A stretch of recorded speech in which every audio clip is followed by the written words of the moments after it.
de poder partilhar convosco um bocadinho, no fundo, de pesquisa, que nada é meu, é tudo de alguém que já fez esse trabalho. E o tema que me foi proposto, eu alterei só um bocadinho o título. Na altura eu adorei a temática e pensei que ia conseguir gerir melhor o meu tempo para fazer esse estudo aprofundado que o título exige mesmo, e que eu fiquei com essa imensa vontade, mas não consegui totalmente. Então eu fui para uma zona mais de conforto, que é um livro subejamente conhecido talvez pela maioria, se não fica aqui um desafio porque o livro é muito bom, As Dores da Alma, do Spirit Hammett, e eu trouxe um bocadinho do livro. É impossível trazer o livro, porque só lendo mesmo, e mesmo assim ele daria pano para mangas, talvez para quase um mini seminário, ou um seminário mesmo. E então eu trago-vos essa, digamos que o meu fio condutor desta palestra é o livro. Entretanto, eu vou partilhar aqui a tela. Espera aí, se eu conseguir. Nídia, permita aí que eu partilhe a tela. Não a ouço. Ela deve estar a dizer qualquer coisa. Aqui diz, o anfitrião desativou o compartilhamento de tela do participante. Deixa eu ver se ela autoriza aí.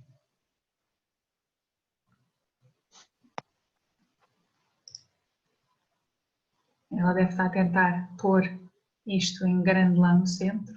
Bom, enquanto a Nívia resolve essa questão, eu já estou aqui até... Já consegue, Marta, já liberei. Já? Yay! Então deixa cá ver. Sim, tens toda a razão. Ok, então... vocês estão a ver? Sim, com a cabeça? A Conceição já foi ali, a minha confirmadora. Ok, então agora vou projetar aqui no computador para vocês verem em grande. Já carreguei? Já carreguei 2 vezes? Ok, pronto, sim senhor. E eu vou tentar que as vossas caras não desapareçam, mas permitam-me ler. Ok, já está. Este livro, na verdade, eu diria que ele, para ficar completo, teríamos que ler os outros 2 que vêm aqui com uma chamada de atenção na própria capa. Diz aqui do autor de Renovando Atitudes e Os Prazeres da Alma. E em alguns livros não faz muito sentido esta ressalva, porque apesar de ser do mesmo espírito e do mesmo médium, não se complementam, mas no caso destes eu acho que são de facto complementares. Então quem gostar da temática ou da abordagem e tiver essa vontade, se não tiver o livro e não conseguir adquirir por algum motivo, tem facilmente estes 3 livros em PDF. Eu sei que não é a mesma coisa, eu gosto de folhear, mas é uma alternativa, digamos, pronto. Então, eles são mais ou menos fáceis de se conseguir.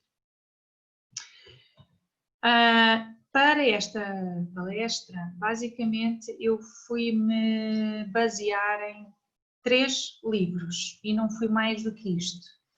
O Evangelho segundo o Espiritismo, o Livro dos Espíritos e o Livro Dores da Alma. E mesmo assim, eu não trago aqui tudo o que está naquele livro, porque é impossível. Trouxe algumas questões para nos deixar assim já bem dentro da temática, mas não trouxe todas as dores da alma porque são muitas. Então fui trazendo só algumas dores, aquelas se calhar onde nós patinamos um bocadinho mais, ok? Depois, eu gosto de começar sempre as palestras pelas bases, pela codificação, depois a partir daí avançar um bocadinho para os obras complementares, e esta vez não foi exceção. Eu começo com o Livro dos Espíritos, e o Livro dos Espíritos, cada vez que eu leio, e eu não vou dizer que é diariamente, mas é quase, eu acho que foi sempre escrito de uma forma tão direta e eu dou por mim a pensar, eu já li esta questão, mas eu não tinha sentido isto de uma forma tão direta como agora. Eu acho que cada vez que vamos lendo, talvez porque estamos com um objetivo, e desta vez o meu objetivo é esta questão das dores, acabei por achar que isto era mesmo muito, muito direto. Então reparem aqui, na 780, o progresso moral acompanha sempre o progresso intelectual e o que os espíritos dizem é decorre deste, ou seja, o progresso moral decorre do progresso intelectual, mas nem sempre o segue imediatamente.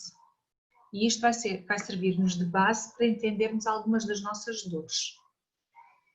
E depois na questão, a mesma questão, mas a linha A. Como pode o progresso intelectual engendrar o progresso moral? E a resposta dos espíritos é fazendo compreensíveis o bem e o mal. E a última palestra que eu dei aqui à casa, já foi há mais de um mês, era sobre as questões do bem e do mal. Portanto, isto para mim até veio assim mesmo em seguimento. Fazendo compreensíveis o bem e o mal. O homem, desde então, pode escolher. O desenvolvimento do livre-arbítrio acompanha o da inteligência e aumenta a responsabilidade dos atos. Bom, vamos tentar trocar isto aqui um bocadinho por miúdos. Então, este esquema eu acho que nos ajuda a entender. O progresso, no fundo, é uma somatória, uma soma do nosso desenvolvimento intelectual, do qual procede o desenvolvimento moral, mas nem sempre é de imediato, o que significa que nós podemos ter no planeta Terra, até em planetas antes mais primitivos, não é? Pelo menos as primitivos, nós somos um planeta de provas e expiações, podemos ter gente que apresenta um nível intelectual elevado, mas um nível moral atrasado. Mas a verdade é que nós precisamos dos dois para se dar a evolução. Então nós não conseguiremos evoluir se trabalharmos só o lado intelectual e estagnarmos no lado moral. Aí vamos estar estagnados mesmo. Nem a mesma coisa, ficar só com uma moral bem desenvolvida, mas depois descuramos do nosso progresso intelectual. Então precisamos disso.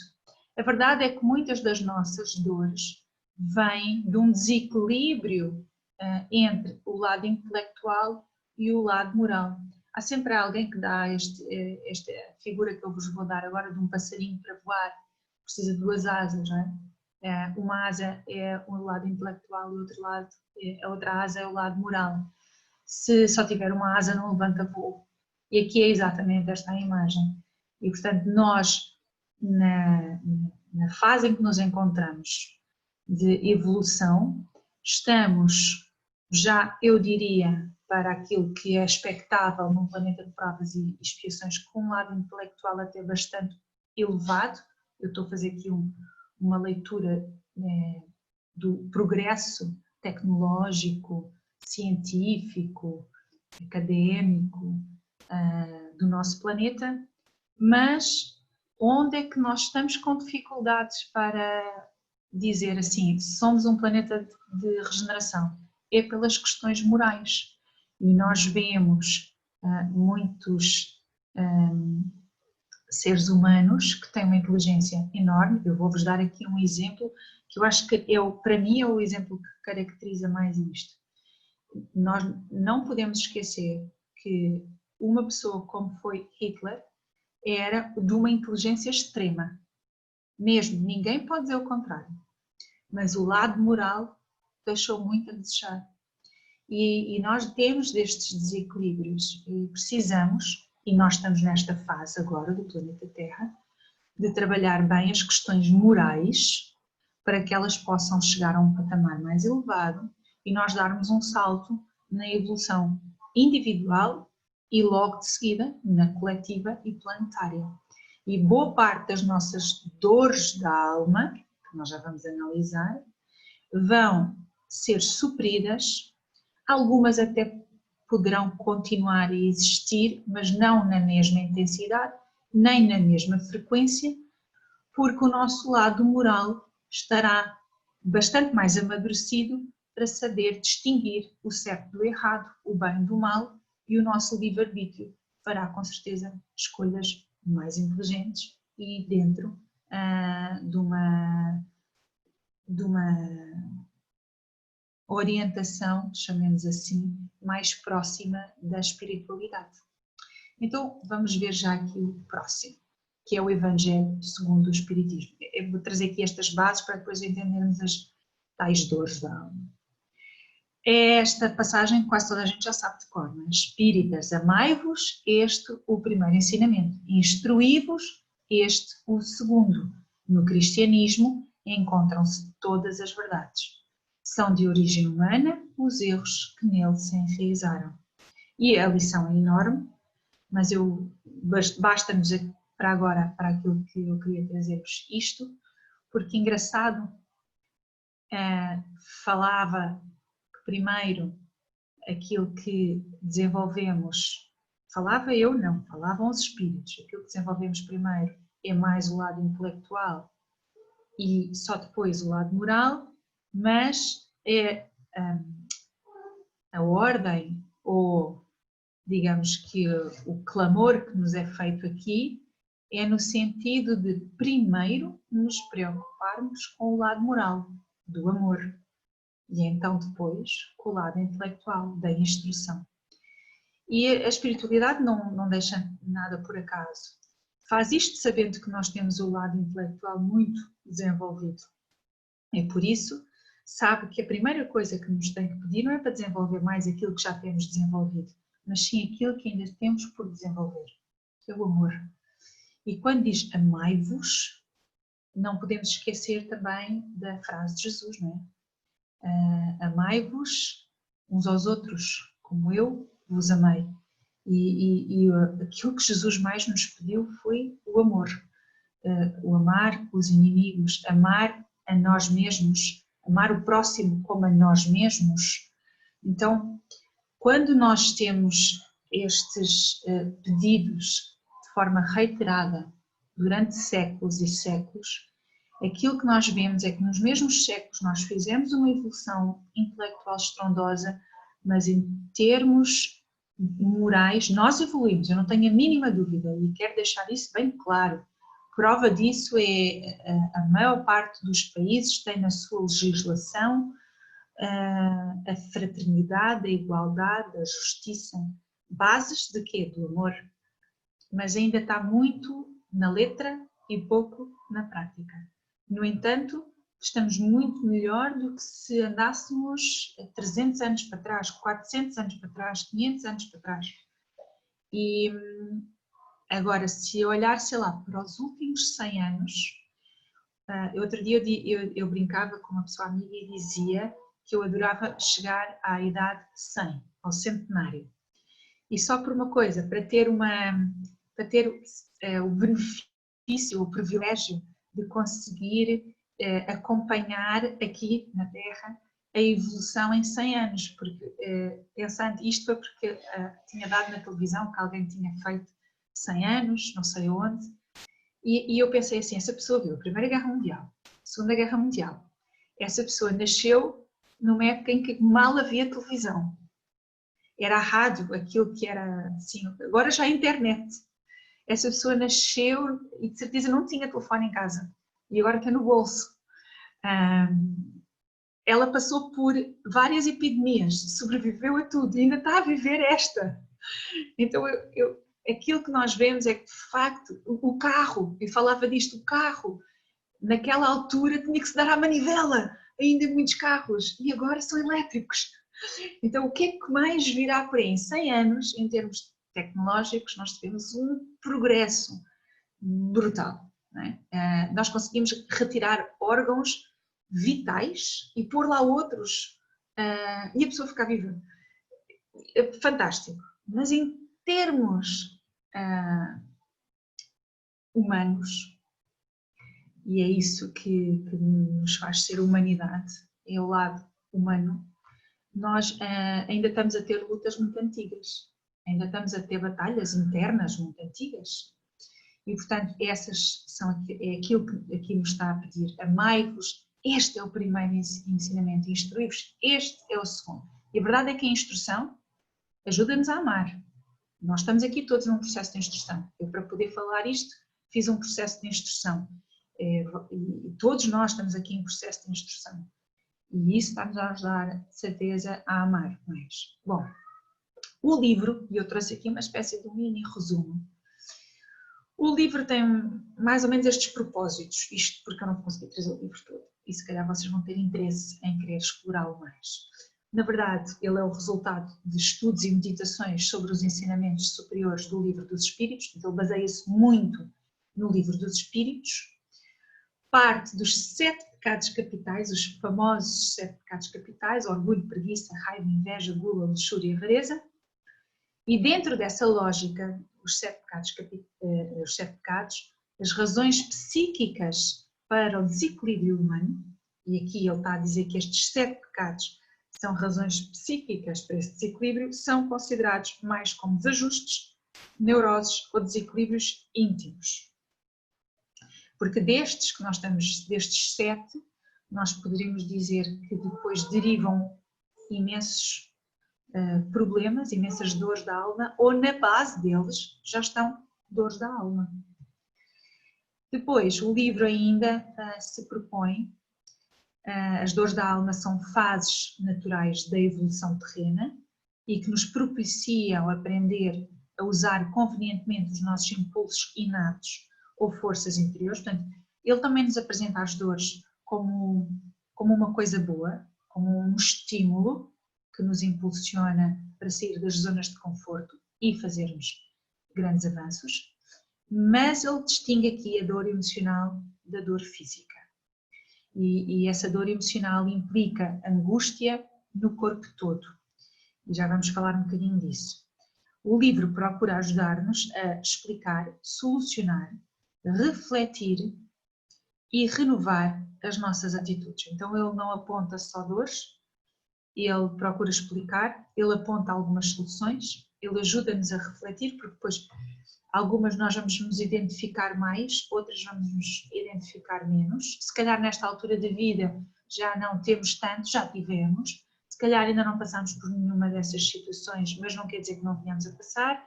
E por isso ajuda-nos a refletir muito e, se caso for, a renovar essas atitudes. Basicamente o propósito do livro é este. E ele aponta uma série de dores da alma. E eu tentei pôr aqui todas, aquelas que ele apontou, mas não vamos trabalhar isto tudo aqui nesta palestra, não daria.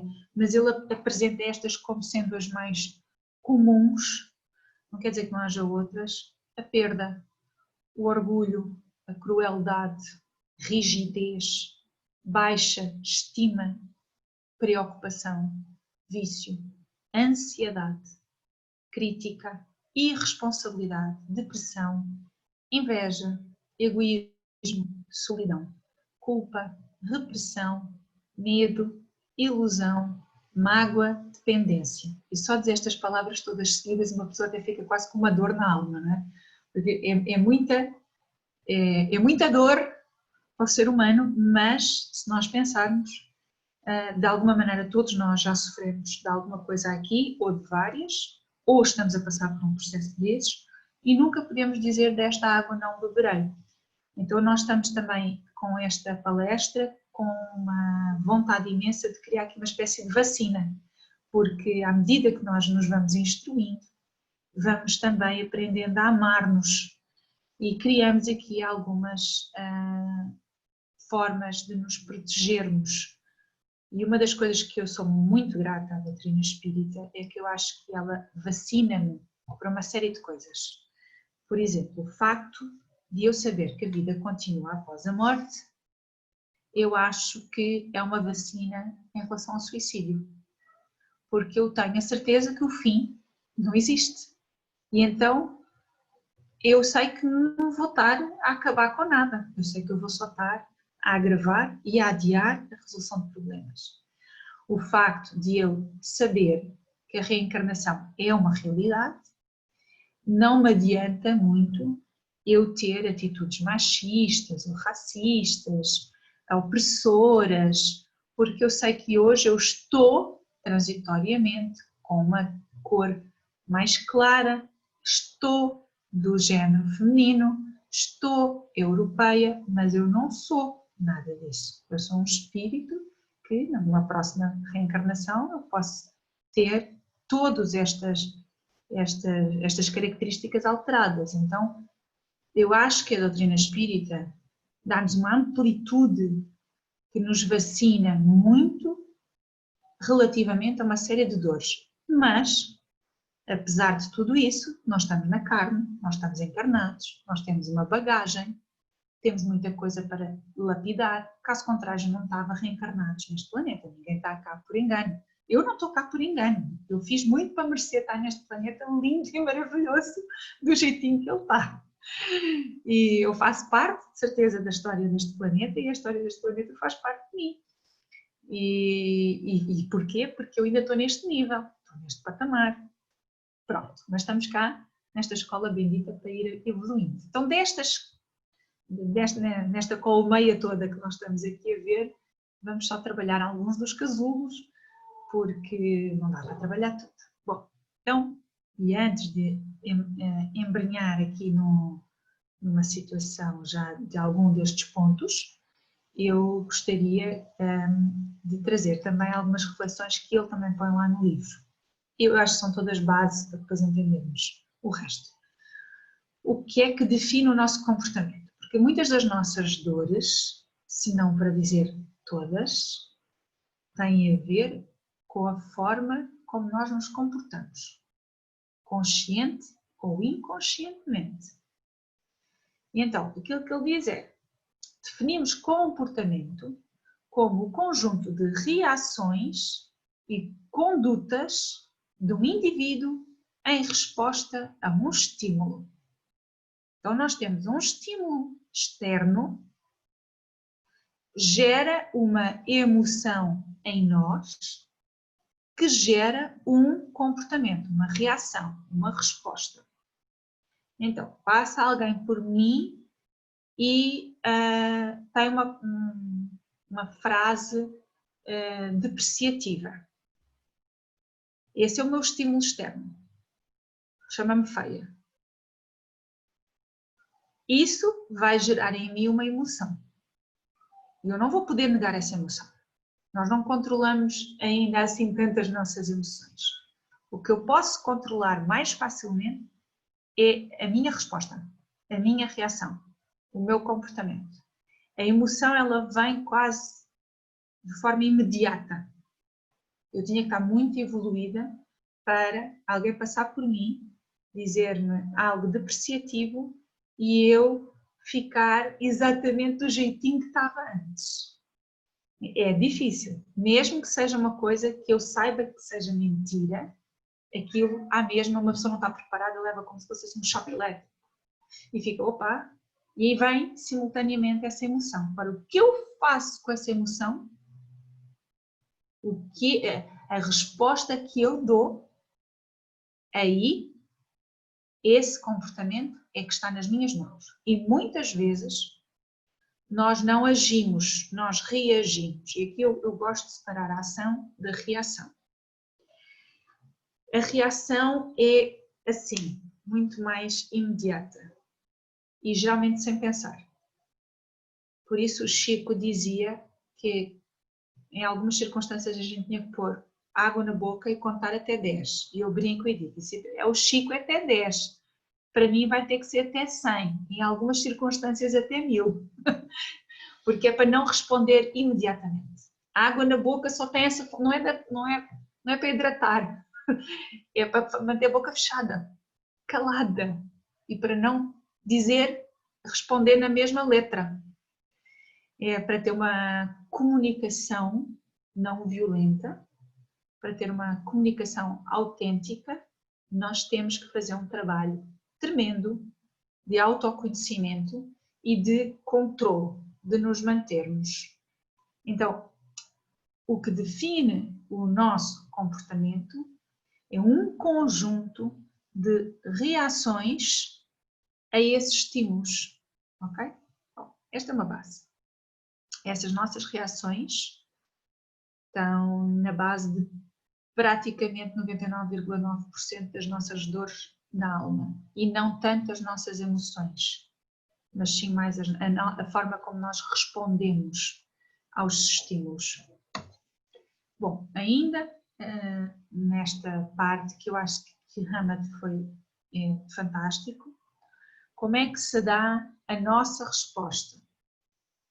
As nossas convicções íntimas é que determinam os nossos comportamentos exteriores, que eu posso ter um comportamento para dentro, não é? Eu posso não dizer nada, mas estar a dizer cobras e lagartos para dentro, a desejar muito mal para dentro e ninguém saber o que vai no meu pensamento, não é? Então, e isso já nos faz um mal terrível e já é uma dor imensa para nós e para outros, porque dentro do espiritismo nós sabemos que o pensamento ele é energia, não é? E um ambiente às vezes que nós entramos percebemos sem ninguém abrir a boca que está denso ou que está leve, exatamente por causa dessa energia. Mas vá, as nossas convicções íntimas é que determinam os nossos comportamentos exteriores. Então, os nossos valores sobre nós mesmos, conscientes e inconscientes, sobre o mundo que nos cerca, o nosso conhecimento intelectual, isto é um somatório, não é? O nosso conhecimento moral, as nossas emoções, os nossos sentimentos, as nossas experiências passadas, até de vidas passadas, não é só passadas desta reencarnação. E as presentes determinam a nossa resposta. Porquê? Porque nós temos conceitos sobre determinados temas. Eu vou acrescentar a palavra pré-conceitos. Daí que veio o preconceito, não é? Porque nós temos previamente um conceito já construído. E nós temos conceitos já construídos basicamente para quase tudo. Nós fomos educados dentro de uma sociedade que já tem muitos conceitos construídos. E nós fomos educados com base nesses conceitos. Depois, ao longo da nossa vida, nós podemos desconstruir esses conceitos e reconstruí-los novamente, não é? Por exemplo, vou dar aqui um exemplo. Há pessoas que foram educadas para olhar a homossexualidade como um pecado, como algo negativo, como uma coisa errada. E tiveram a sua base educacional toda assim. À medida que foram crescendo e foram amadurecendo, talvez tenham lido, conhecido pessoas ou até se apaixonado por pessoas do mesmo género e o conceito delas foi abalado e sofreu alterações. E foi atrás de saber mais e investigar mais e foi acrescentando novos conceitos, destruindo o conceito inicial que lhe tinha sido passado. Mas nós não podemos negar que temos pré-conceitos dentro de nós. E esses pré-conceitos muitas vezes estão na origem de muitas das nossas dores. Mas o meu autoconceito, porque eu tenho uma imagem de mim mesma, né? Há pessoas que se acham imenso, a última bolacha do pacote, não é? Acham-se fantásticas, maravilhosas e criam ilusões sobre si. E essas pessoas geralmente são aquelas que não se permitem errar, porque elas acham-se perfeitas e portanto não dão margem de manobra para elas próprias errarem. Quando erram, geralmente lidam tão mal com isso que são potenciais suicidas. E nós vemos isso mais em algumas culturas do que outras, mas a verdade é que vem muito de um traço perfeccionista, muito acentuado. Depois tem as outras pessoas, que é exatamente ao contrário, acham que não valem nada, que não têm conhecimento nenhum, não têm valor e não podem contribuir, não podem ajudar a sociedade em nada, porque elas próprias não valem nada. E estes autoconceitos, eu estou a dar os extremos, estão na base de uma série de doenças da alma, acompanhadas, na maior parte das vezes, em alas psiquiátricas, por médicos, porque as pessoas estão num sofrimento atroz e à sua volta geram esse sofrimento. Bom, mas eu fui aqui para os extremos, não é? Então, o conceito que nós temos de algo, mais o conceito que temos nós próprios e a nossa autoestima, eu gosto de mim ou não gosto de mim, ou gosto de mim mais ou menos, E isto tudo junto, este palavrão aqui em inglês, self, que é muito difícil de traduzir em português. Este é um conceito muito trabalhado na psicologia, até na psiquiatria, mas que é o somatório disto tudo, do meu eu. O meu eu, quem eu sou, é fruto de todas as influências exteriores, daquilo que eu fiz com as mesmas, desses conceitos, daquilo que eu acho sobre mim e da forma como eu lido comigo. Somos responsáveis pelo que plantamos. Quando selecionamos um determinado comportamento cujo resultado é possível prever, estamos também escolhendo esse mesmo resultado. E, obviamente, devemos aceitar a responsabilidade de tal fato. É o colher aquilo que se plantou. Ninguém nos obriga a agir desta ou daquela forma.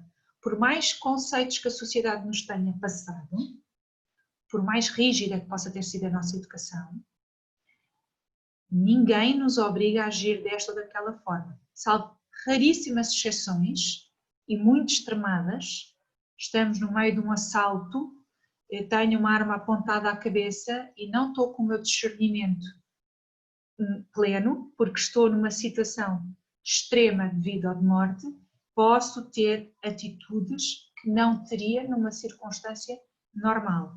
E aí, o nosso livre-arbítrio, como não está na sua plenitude, e também nunca estamos, quando estamos num estágio evolutivo como o nosso, embora tenhamos muita liberdade de ação, se cometermos alguma situação grave como a morte de alguém, isso é tudo levado em conta pela espiritualidade, não é? Mas pronto, somos responsáveis por tudo o que experimentamos em nós mesmos, enfim, criamos a nossa própria realidade.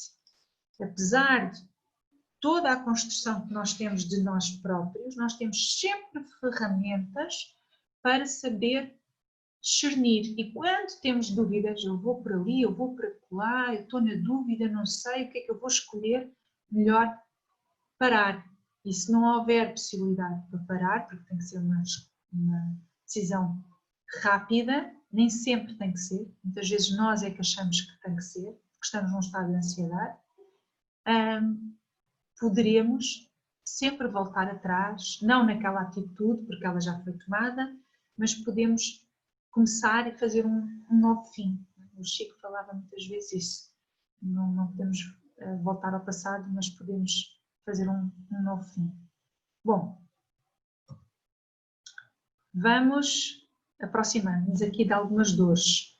E ainda falta este conceito da imaturidade. Aqui a Mafaldinha, que tem grandes lições de maturidade para todos nós. Quem gosta da BD da Mafaldinha sabe que são críticas muito interessantes à sociedade e válidas até aos dias de hoje. Ora bem, o indivíduo que não aceita a responsabilidade pelos seus atos e constantemente cria alibis e recorre a dissimulações culpando os outros é denominado imaturo. Quantos adultos temos assim, não é? E quantas crianças são mais responsáveis até do que muitos adultos? Porque fazem a asneira e dizem, fui eu, desculpa. E muitos adultos, não fui eu não fiz nada disso. E toda a gente sabe que foi, não. Porque se mentirmos 1000 vezes, a mentira vira verdade, não é? É o que muito adulto ainda acredita. É que se mentir até morrer vai virar verdade. O problema é que a morte não existe e do lado de lá ele próprio confronta-se com a verdade. Bom, nós somos, de uma forma geral, nós seres humanos do planeta Terra, ainda muito imaturos, temos essa imaturidade porque, em termos espirituais, nós somos crianças espirituais. Eu diria que nós estamos a começar a entrar na adolescência, já fazemos menos birras, mas ainda assim temos uma crise existencialista ainda forte, típica do início da adolescência, e ainda tentamos fugir um bocadinho das nossas responsabilidades. Mais uma coisa que eu acho que a doutrina espírita nos vacina, é que no espiritismo a gente sabe aquilo que nós não assumirmos de responsabilidade nesta reencarnação, só adiamos para a próxima. Então, para que adiar? É que agora eu sei as circunstâncias para resolver o problema, mas eu não sei as circunstâncias numa próxima reencarnação. Será que são tão boas como esta? Vão ser piores? Mas quem não tem esta perspectiva que a vida continua, fica com uma falsa esperança de que se nunca for apanhado, aquilo fica por ali mesmo. O problema é que não fica, não é? Pronto, esta é o nosso nível de maturidade. Então vamos lá estudar algumas das nossas dores. E Hamad começa logo por dores assim que doem muito mesmo, como a crueldade. E ele vai, este livro é baseado mesmo no livro dos Espíritos. Eu não vou nunca me afastar muito do livro dos Espíritos por causa disso. E ainda bem. A crueldade é a qualidade do que é cruel. Se define como uma resposta emocional de indiferença quando da obtenção de prazer no sofrimento e de dor de outros. Eu já vou ler, antes de falar aqui um bocadinho sobre isto, a questão 827, do livro dos Espíritos, que diz assim: a obrigação de respeitar os direitos alheios tira ao homem o de pertencer-se a si mesmo de modo algum, porquanto este é um direito que lhe vem da natureza. Então, eu não perco direitos, não tenho que tirar direitos a ninguém, e a crueldade é a opressão e a repressão de direitos básicos muitas vezes. É uma tremenda falta de empatia e, portanto, pode vir até de pessoas com um nível intelectual elevadíssimo, o que ainda é pior para a vítima, entre aspas, porque não há vítimas, e isto é uma coisa que eu já vou explicar, dessa crueldade, porque depois há requintes de malvadez, porque as pessoas tiram prazer, por incrível que pareça, na dor e no sofrimento alheio. E esta situação nós ainda temos, de alguma maneira, muito expressa no nosso planeta. E no século XXI dizer que ainda existe escravatura é estranho, no mínimo. E nós temos escravatura. E dizemos assim, não, Marta, a escravatura foi abolida. Foi abolida, Marta. Foi abolida em Portugal, pode ter o orgulho, e eu fico muito feliz que sim, por ter sido o primeiro país a abolir a escravatura na lei. Mas eu vou ter que dizer que ainda há escravatura em Portugal, de muitas maneiras, mas basta só dizer que de vez em quando o CEF, o Serviços Estrangeiros e Fronteiras, descobrem alguns campos do interior do país redes clandestinas de tráfico humano para a apanha do tomate, a apanha da batata, por aí fora, e as pessoas não recebem mais nada senão comida, um teto, parcas condições de higiene, e isto aqui, sei lá, 1 hora de onde nós estamos todos neste momento, é assustador.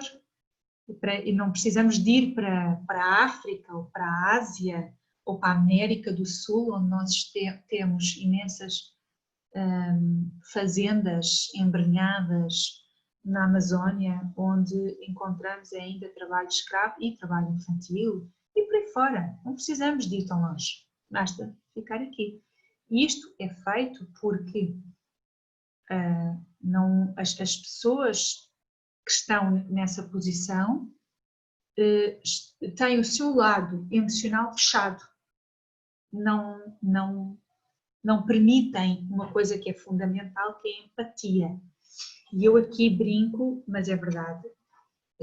Para quem não sabe, eu sou professora, trabalho com crianças, e uma das coisas que eu acho que é vital trabalhar desde a realidade é a empatia. E a empatia não tem nada a ver com ser simpático. Ser empático é saber-me pôr no lugar do outro, mas não basta imaginar-me no lugar do outro. Eu preciso de perceber como é que é viver com todas as características que o outro vive.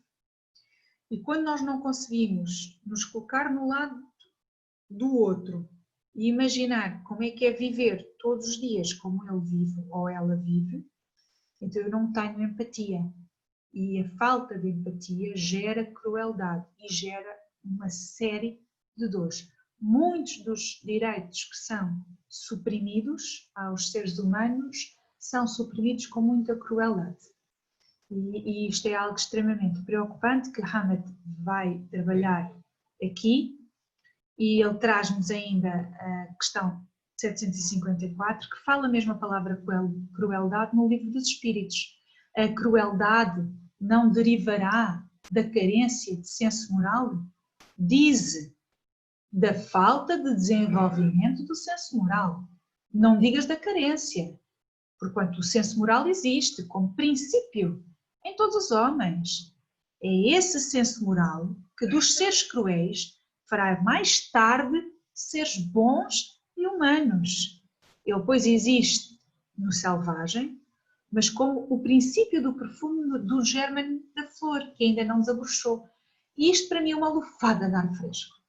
É saber que ninguém será cruel sempre, em todas as reencarnações, e até nesta poderá começar a desenvolver o seu senso moral.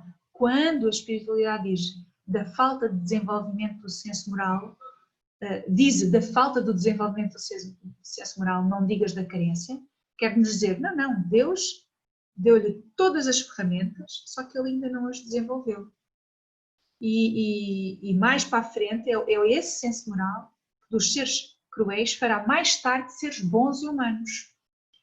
Quantos, se calhar ao tempo de Jesus, atiraram-lhe pedras, não tiveram empatia nenhuma com um homem a carregar uma cruz pesadíssima, cravado de picos na cabeça, dilacerado com chicotes, pregado nessa cruz, e tiveram algum prazer com isso, e hoje são talvez trabalhadores abnegadíssimos na seara do Cristo e provavelmente aproveitando muito bem as reencarnações, até estão mais à frente do que nós, e se calhar alguns deles até já não precisariam de reencarnar neste planeta, mas reencarnam por sentir um espírito missionário profundo. Nós não sabemos e não podemos dizer que alguém que é cruel agora vai estar sempre atrás de nós na escada evolutiva. Não. Existem pessoas que, por algumas dores da alma serem tão intensas, têm um despertar brutal e depois aproveitam as reencarnações vindouras melhor. Eu não quero mentir, mas eu creio que é num dos livros da Anita Godoy, que é uma história, ela é muito contadora de histórias em alguns livros, que há uma história de um senhor que vivia a roubar casas e um dia entra numa casa, faz um assalto, mas estava às escuras, dispara um tiro, quando acende a luz percebe que tinha morto a sua mãe, que estava ali no sítio errado, à hora errada, mas nada é por acaso. E aquilo foi para ele o fim de toda uma vida de erros e o início de um processo doloroso de resgate, mas sem olhar para trás.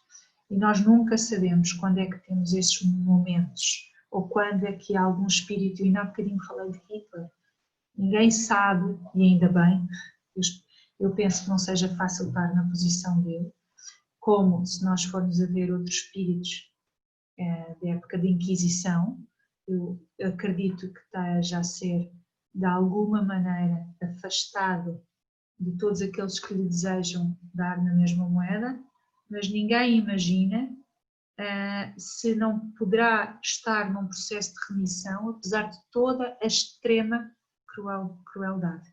E nós temos que ser bastante,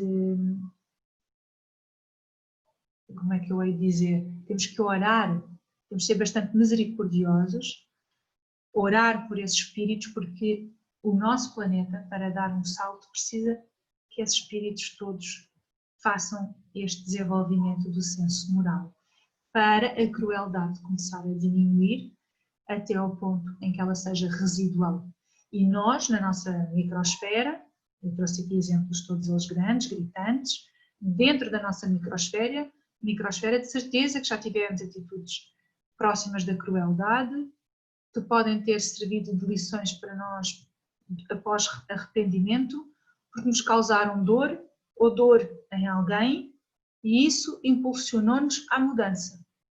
E muitas vezes é assim. Bom, ainda, em estado rudimentar ou latente, todas as faculdades existem no homem, desenvolvem-se conforme sejam mais ou menos favoráveis as circunstâncias. E o desenvolvimento excessivo de uma detém ou neutraliza as outras. A sobreexcitação dos instintos materiais abafa, por assim dizer, o senso moral, como o desenvolvimento do senso moral enfraquece pouco a pouco as faculdades puramente animais. Então, a crueldade vai dar origem à bondade. Nunca amadureceremos se deixarmos os outros pensarem por nós e determinarem as nossas escolhas. Muitas das nossas dores advêm disto, de não fazermos aquilo que realmente queremos, porque achamos que alguém vai decidir por nós e vai decidir melhor. E depois vivemos em arrependimento. E se eu tivesse feito como eu queria e não como queriam? E às vezes é uma reencarnação inteira em cima destas perguntas, bloqueando essa reencarnação. A culpa. Nós estamos a falar da culpa, que é outro sentimento que congela muitas pessoas, ao ponto de desencarnarem e reencarnarem novamente com o mesmo sentimento de culpa muitas vezes. Eu pus aqui esta imagem, que é forte, de uma arma. Quem me conhece sabe que eu detesto armas. Não, nem de brincadeirinha eu tenho uma em casa, sequer, daquelas pistolinha d'água. Bom, mas é uma mão, né? É uma mão. E esta mão, certa vez, falaram isto, que eu estava a apontar o dedo para alguém e disse: Marta, não apontes o dedo. Eu, como não aponto o dedo? Eu não sou perfeita, né? E não, porque tu apontas, quando apontas o dedo, vou ter que fazer, torcer a minha mão, né? Como está aqui, quando tu apontas o dedo, tens um dedo apontado para uma pessoa, 3 estão virados para ti e 1 para Deus. Toma cuidado com o que é que estás a fazer. Porque quando acusas alguém de alguma coisa, tu estás-te a ver lá 3 vezes. Tu só reconheces que está alguma coisa mal porque de alguma maneira isso já foi vivido por ti. Se não tivesse sido vivido por ti, tu não reconhecerias. Como, quando e onde viveste, não sabes. E de alguma maneira também estás a envolver a espiritualidade superior. Bom, a partir daí eu tive cuidado com apontar os dedos. Não que não o faça, não é? Mas é a questão simbólica, não é? do culpa. O dedo a apontar é o culpabilizar alguém, apontar só para o outro e achar que só o outro é que está errado. E não conseguimos reconhecer que nós podemos errar também. É ver o cisco no olho do outro e não perceber a trave que nós temos nos nossos olhos. E aqui, dessa maneira, podemos entender que quanto mais impedirmos as pessoas com as quais convivemos de agir e pensar por si mesmas, mais estaremos dificultando as suas oportunidades de amadurecimento e de crescimento espiritual, unindo aqui a culpa àquilo que estávamos a falar, tomar as nossas próprias decisões ou alguém decidir por nós. Os empreendimentos que os outros elegeram como os melhores para si deverão ser respeitados, pois os direitos naturais do homem lhe garantem a possibilidade de tomar decisões, errar, aprender, crescer, mudar e julgar a si mesmo. Às vezes, entre pais e filhos, alguém diz assim: pois, eu bem te disse, não era para fazeres nada disso e agora tens que arcar com a tua responsabilidade. E é natural, tudo muito bem, mas para aprendermos, precisamos muitas vezes de errar. E um pai que não permite, um pai, uma mãe, um educador que não permite errar, não permite voar. E mais cedo ou mais tarde vai desenvolver este sentimento de culpa interno.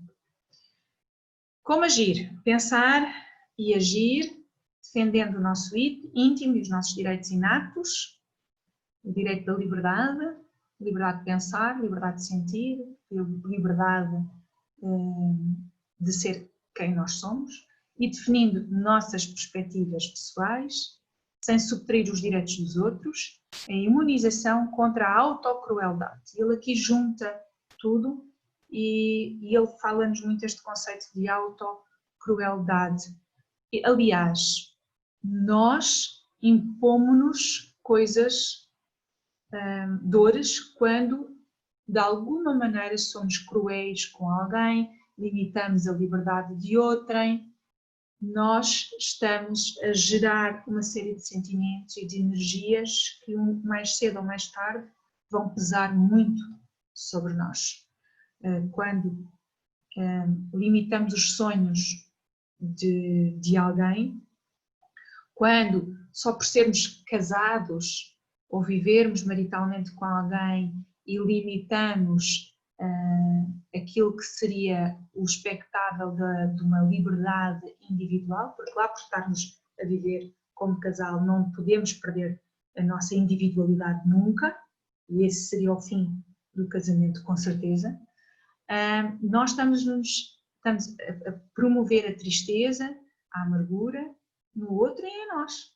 A falta de compaixão, a falta de amor tem sempre um reflexo em nós. Eu falo muito, depois tenho que olhar para o relógio, né? Já estamos em cima do joelho, mas eu vou passar aqui rapidamente. Quais são os conselhos da espiritualidade nestas questões da crueldade, de seguirmos com os nossos desejos, com os nossos sonhos, e para vivermos bem com nós mesmos é preciso estabelecer padrões de autorrespeito. E que o autorrespeito, aquilo que a espiritualidade nos fala, é aprender a saber dizer não. Não sei, não compreendo, não concordo, não me importo. Aprender a dizer não. Não é estranho? A maior parte de nós achava que se calhar era ceder tudo e dizer que sim, colaborar, mas geralmente é porque nós dizemos sim a tudo e não sabemos dizer não, que depois vivemos mal connosco, porque fazemos coisas que não era aquilo que nós queríamos, que não estão na base da nossa educação ou daquilo que nós acreditamos. É saber dizer não. E esta lição, para mim, é fundamental, porque eu sou daquelas pessoas que têm que aprender mais a palavra não e menos a palavra sim. As criaturas que procuram bajulação e exaltação martirizam-se para não cometer erros, pois a censura, a depreciação e a desestima é o que mais atemorizam. Dizem que sim a tudo, só para que do outro lado ouçam elogios. E muitas vezes isto é feito sem termos consciência. Nós dizemos que sim para agradar e depois estamos na expectativa que o outro nos devolva, faça o pagamento. E depois o outro às tantas nem sequer nos elogia e nós dizemos, então mas eu disse que sim a tudo e nem sequer um elogio. Disseste que sim porque quiseste, eu não te obriguei. Não é? E nós ficamos na ilusão que o outro tem deveres para connosco. Quando só na nossa cabeça é que isso aconteceu. Isto acontece muito entre mães e filhos. Pais de uma forma geral, mas se calhar mães na nossa cultura de uma forma mais intensa. Que então eu, noites de sono, eu que fiz isto, abdiquei daquilo, e a criança, que depois já é adulta, diz assim, mas oh mãe, não pedi para abdicares de nada. E de certa maneira até tem razão. E depois diz assim, tu vais sair de casa agora. Nós mães latinas, temos muita dificuldade em que saiam de casa. No norte da Europa saem todos muito cedo. E a verdade é isto, esta necessidade, dizemos que sim a tudo porque temos a necessidade de uma troca, não é verdadeiramente genuíno. Bom, 3 coisas, e eu vou ter que ficar pela depressão, mas depois vou-vos dizer os outros que estavam aqui. 3 coisas que causam depressão, já no seguimento disto, tudo que Hamed fala, que está tudo interligado: medo de tudo e mais sei lá o quê, ansiedade, solidão. São as 3 grandes causas. E esta depressão é um mal, é um flagelo que toca a todos. Ninguém pode dizer que não tem momentos mais depressivos. Pode dizer, eu nunca entrei numa depressão grande, mas se calhar temos pequenos momentos na vida. E às vezes nem sabemos identificar. É porque não sabemos lidar com as nossas emoções. é porque estamos constantemente em julgamento até mais nosso, recriminação nossa, do que outra. E não saber lidar com as emoções é também fruto de uma sociedade que eu acho que só nos últimos anos é que começou a permitir que se exteriorize as emoções de uma forma mais genuína. Aos homens era vedado durante muito tempo e ainda se ouve algumas coisas dessas, que é um disparate, o não chorar, não é? É coisa de mariquinhas, aquelas coisas que se ouvia antigamente e que infelizmente ainda há resquícios, mas ainda não se permite sentir muito. Nós ainda vivemos só fazer, parar, sentir, refletir, não temos tempo porque a vida é corrida. Bom, nós estamos em cima do nosso horário e eu não vou querer tirar-vos aqui muito tempo. Eu vou só deixar aqui pontos daquilo que iria falar e eu perdi-me mesmo desta vez no tempo. Ou então achei que estava muito bem lançada. A depressão é algo que eu acho que dentro do espiritismo até deveria ser mais falada. Está intrinsecamente ligada às emoções e intrinsecamente ligado ao autoconhecimento e à falta daquele amor próprio que Jesus nos pediu. E achamos que podemos amar o próximo sem nos amarmos. Ledo engano. Ninguém ama ninguém se não se auto-amar.